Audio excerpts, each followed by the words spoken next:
Salut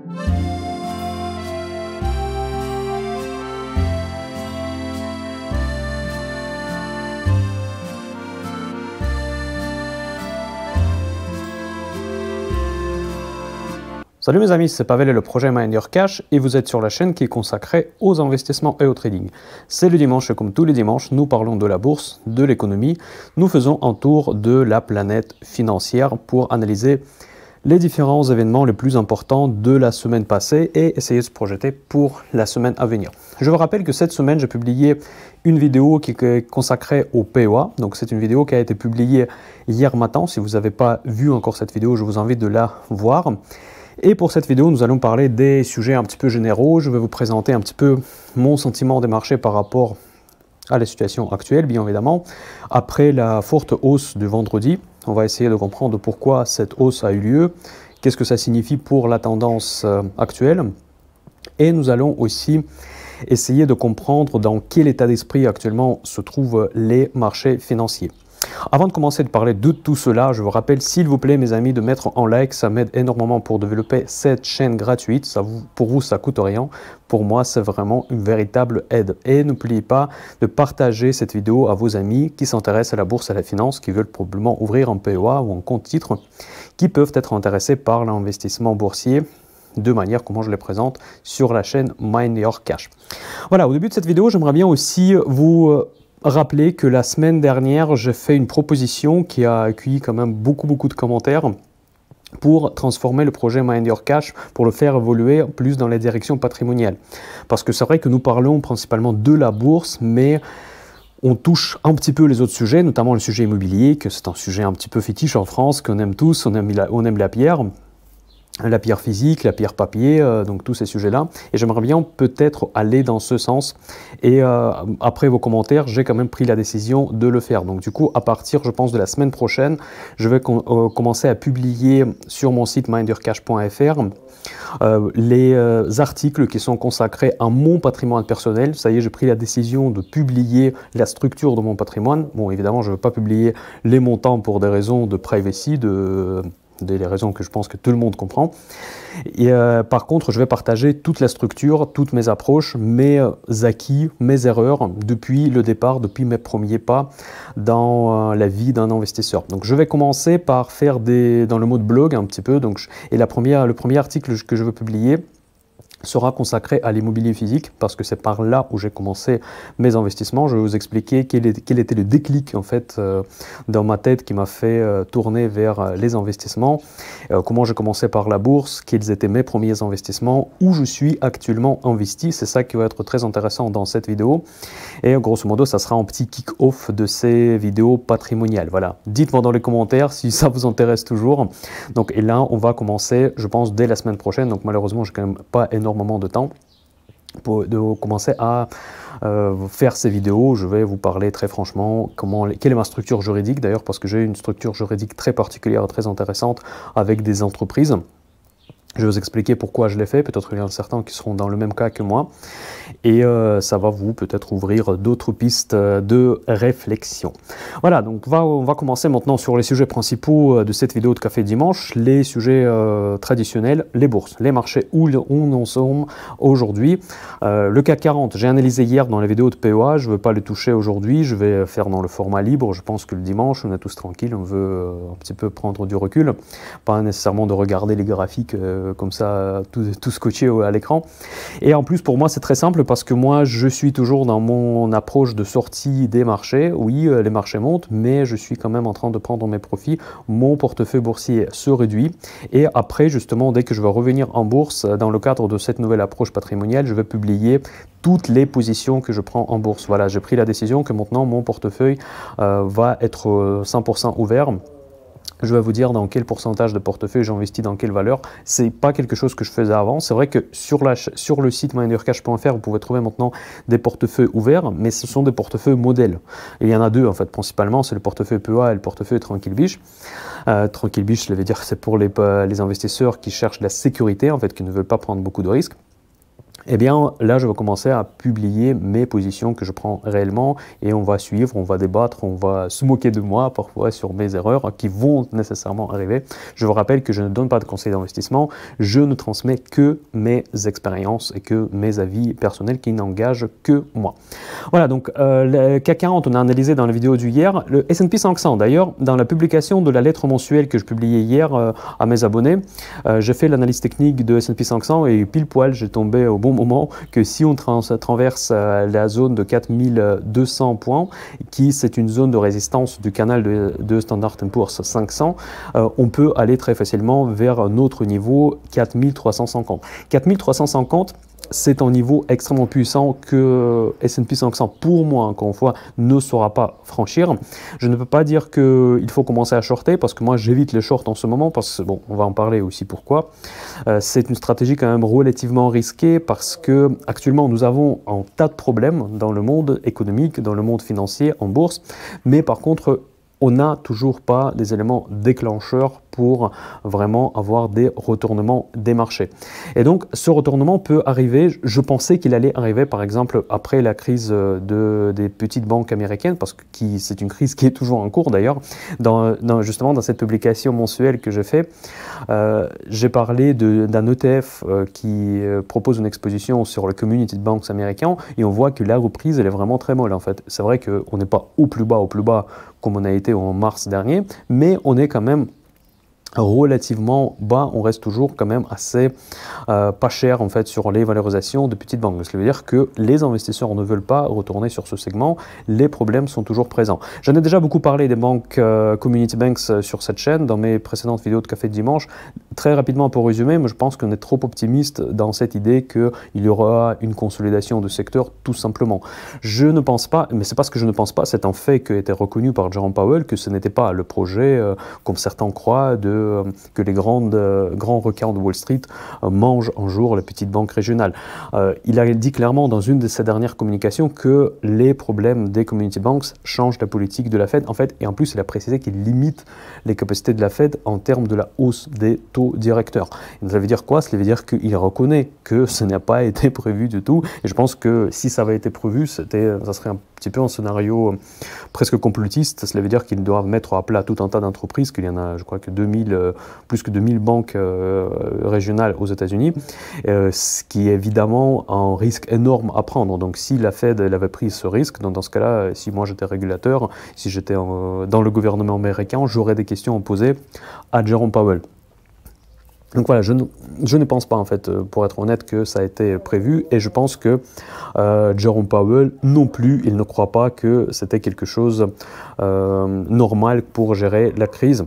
Donc c'est vrai qu'on profite des grosses banques comme JP Morgan pour sauver quelque part les petites banques, mais ça c'est plus un instrument de résolution de cette crise plutôt que un objectif vraiment que la Fed avait initialement dans son projet. Donc voilà, pour moi, la crise des community banks existe toujours, elle est toujours présente, on n'a pas tourné la page. Je vous rappelle que ceux qui sont plus jeunes que moi et qui n'ont pas vécu la crise de subprimes, elle a commencé 1 an et demi avant la faillite de Lehman Brothers. Il y a eu des faillites de Northern Rock, c'était une banque britannique, il y a eu la faillite de Bear Stearns, c'est aux États-Unis, et à l'époque, on avait exactement le même discours que voilà, ce sont des cas isolés, comment ça va pas créer des problèmes. Mais finalement, on a vu que ça a créé des problèmes.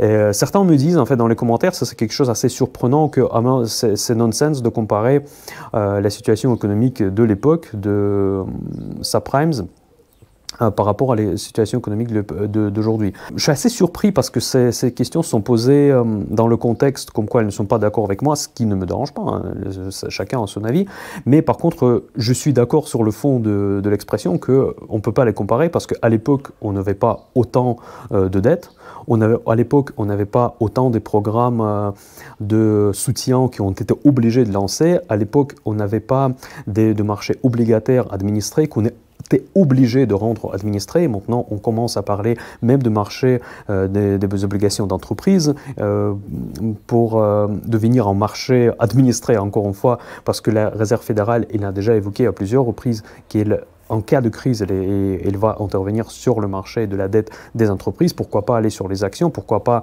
aller vraiment dans un truc délirant, typiquement, bon, pas délirant, mais dans un modèle presque marxiste où tout le système financier va être administré par un seul régulateur. Donc c'est vrai que la situation n'est pas du tout la même que à l'époque de la crise de subprimes, parce qu'à l'époque de la crise de subprimes, il y avait encore énormément d'outils de gestion de la crise qui étaient en place, qu'on pouvait encore utiliser. On n'avait pas encore de QI, on n'avait pas encore autant de dettes, on avait toujours beaucoup de dettes, mais on n'avait pas autant.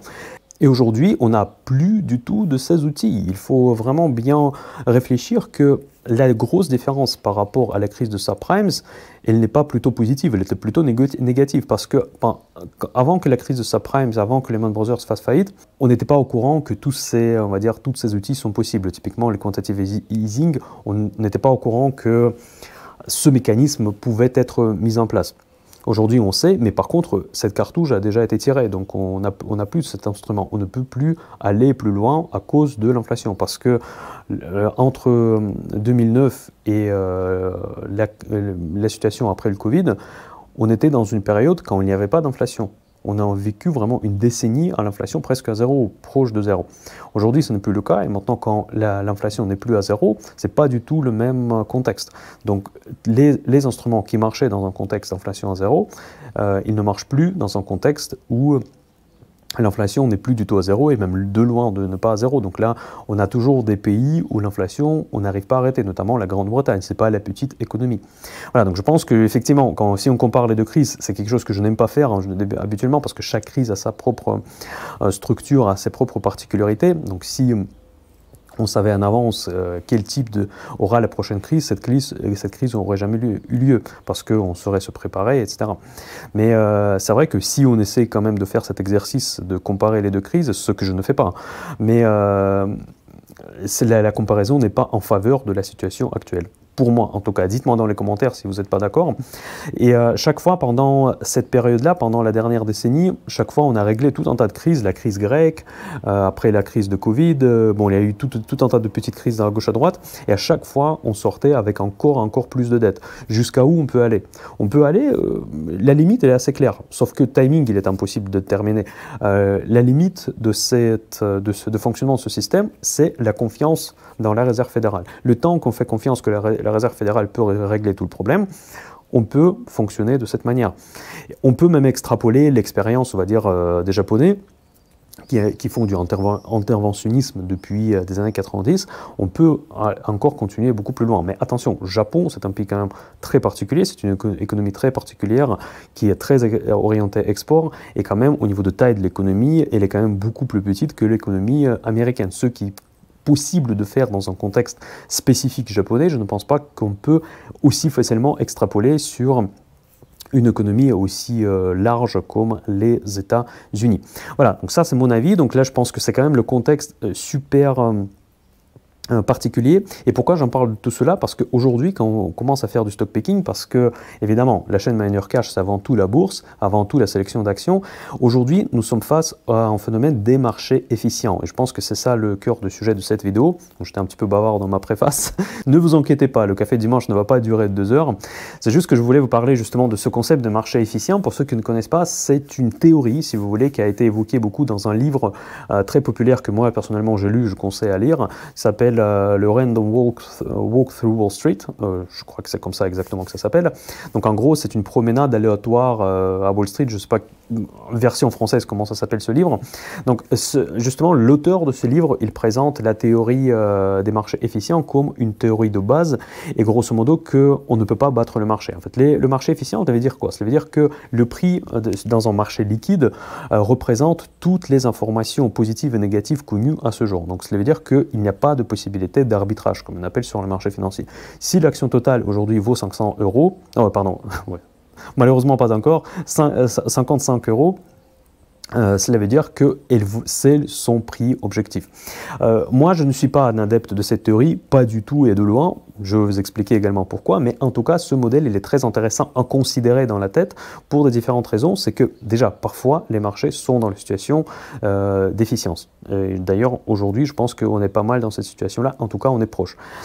Et deuxièmement, que ce modèle de marché efficient, pour ceux qui aiment un peu les mathématiques et surtout les mathématiques financières, c'est souvent une considération qu'on prend dans les différents modèles du pricing des différents instruments financiers, notamment des options, notamment, voilà, dès qu'on touche aux probabilités, on part souvent du principe que le prix actuel sur le marché, c'est le vrai prix que l'actif coûte réellement. Après, pourquoi moi je ne suis pas un adepte? Parce que j'ai un tonne d'exemples où les marchés n'ont pas été efficients. Je vous fais revenir quelques mois en arrière sur l'action Meta, j'en ai parlé énormément sur ma chaîne, on se moquait parfois de moi quand Meta elle était à 100 $, moi je disais que c'est aberrant, c'est le prix qui est complètement aberrant, absurde, de point de vue de l'humeur dépressive autour de cette valeur. On me parlait, voilà, que l'échec sur Metaverse, qui n'était pas du tout un échec, c'était juste que effectivement les projets prenaient un peu plus de temps, prenaient plus d'argent. Après, je disais que Meta, ça reste quand même une valeur qui génère énormément d'argent, qui est super rentable avec toutes les difficultés qu'ils ont, évidemment la concurrence des autres réseaux sociaux. C'est juste un exemple, on ne va pas rentrer dans le cas de Meta nécessairement tout de suite. En tout cas, c'est un exemple où le marché n'était pas du tout efficient. Et là, on voit dans les faits que pas grand-chose qui a changé depuis le début de cette année quand Meta valait 100 $ et aujourd'hui quand elle est autour de 240. Donc vous voyez, donc il n'y a pas du tout grand-chose qui s'est passé et c'est juste retrouver sa valorisation normale. Le marché s'est ajusté par rapport au potentiel de cette valeur, par rapport à ses réalités économiques. Un exemple l'inverse, c'est Nvidia. Ça, c'est une exorbitation excessive en termes d'achat, en fait, en termes de bullish.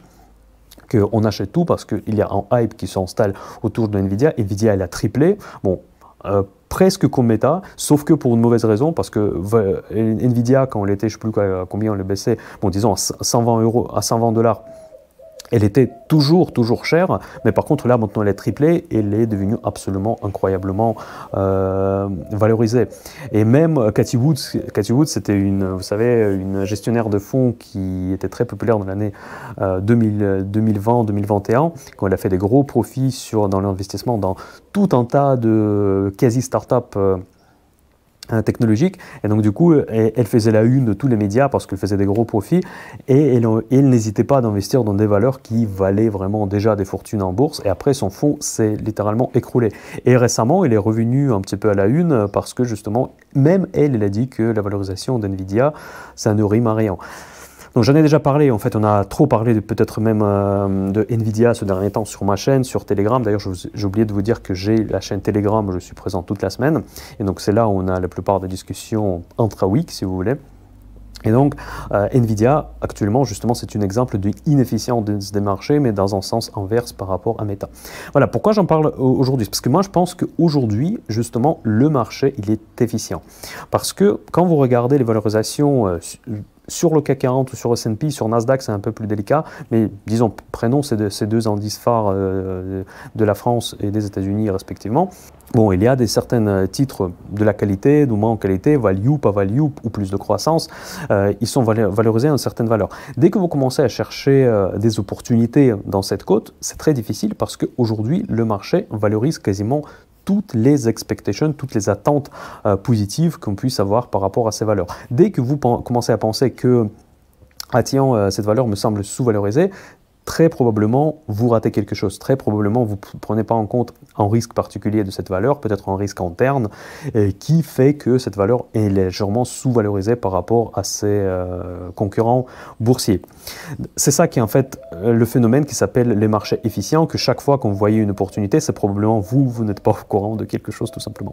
Voilà, je pense que nous, on est très proche à cette situation-là, et même dans certains segments, notamment Nvidia, on a du exubérance irrationnelle, comme disait Alan Greenspan à l'époque, où les valorisations n'ont rien à voir par rapport ni valeur fondamentale à terme, même dans 10 ans.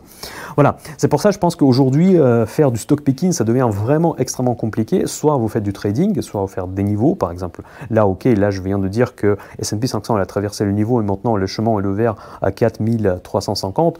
Si on veut se parier là-dessus, moi je ne me parie pas, on peut le faire parce qu'il y a vraiment effectivement les probabilités sont en faveur de ce mouvement, mais encore une fois c'est du trading, ça peut aller comme ça peut revenir tout de suite si jamais il y a une mauvaise nouvelle qui arrive. Donc on peut faire ce genre de stratégie, mais ça, on rentre dans le monde du trading, on abandonne le monde d'investissement. Et vu que je veux un petit peu réorganiser la chaîne Minder Cash actuellement, et je veux plutôt m'orienter vraiment à 100% investissement et élargir un petit peu la palette des instruments que nous allons évoquer.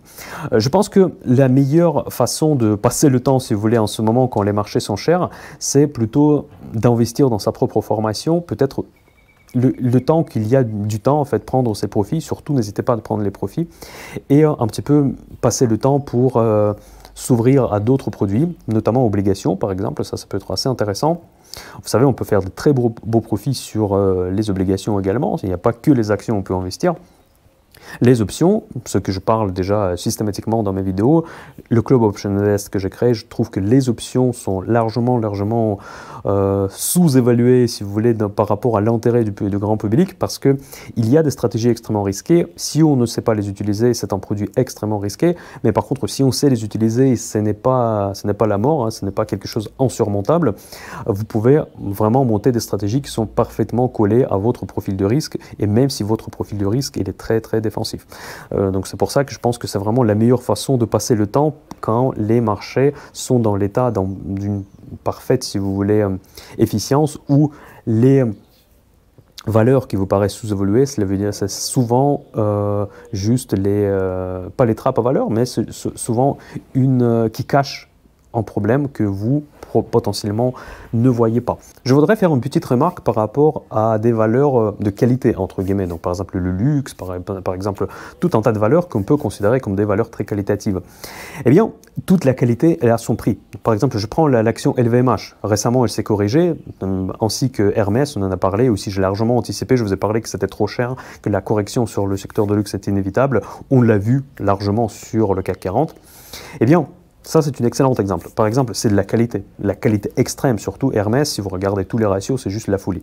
Mais par contre, chaque qualité, elle a son prix. Si vous mettez en face cette qualité et le prix, la qualité peut être complètement mangée par le prix de valorisation de cette action, notamment la valorisation de l'action Hermès. Et donc, du coup, ça ne devient plus la qualité. Quand vous investissez dans la qualité, entre guillemets, à ce prix, même s'il y a la crise qui arrive, parce qu'on peut avoir cette idée-là, ok, c'est l'incertitude, on ne sait pas où les marchés vont aller, ok, je vais acheter de la qualité.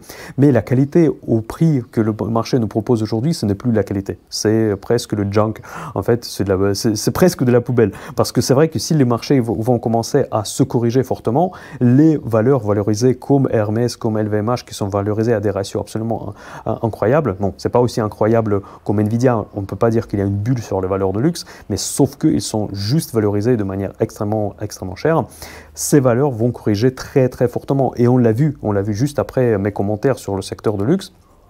Même sans qu'il y ait une chute boursière, même sans qu'il y ait une grosse correction, le CAC 40, il s'est fait emporter par la correction sur les valeurs de luxe sans vraiment une raison. Après, il y a eu une raison, il y a eu un déclencheur avec la Chine, la croissance en Chine, etc.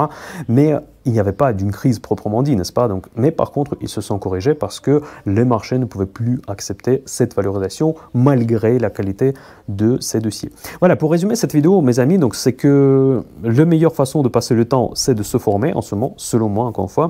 Je pense que les marchés sont atteints des niveaux où on peut parler de marchés efficients, dans le sens où les opportunités sont tellement rares, et si les opportunités que vous avez dénichées, c'est probablement des fausses opportunités, parce que peut-être vous ne connaissez pas quelque chose sur cette valeur. Et je pense que la manière d'investir dans la qualité pour éventuellement être à l'abri pendant la prochaine crise, ça peut être aussi une fausse bonne idée. Tout simplement parce que pour cette qualité aujourd'hui, vous allez payer trop cher. Voilà, c'est tout pour aujourd'hui, mes amis. Donc, mettez un like, n'oubliez pas avant de partir, et partagez cette vidéo à vos amis. Et je vous attends sur le site mindercash.fr, justement dans le nouveau format qui va devenir plus patrimonial. Allez, à très bientôt, bye bye.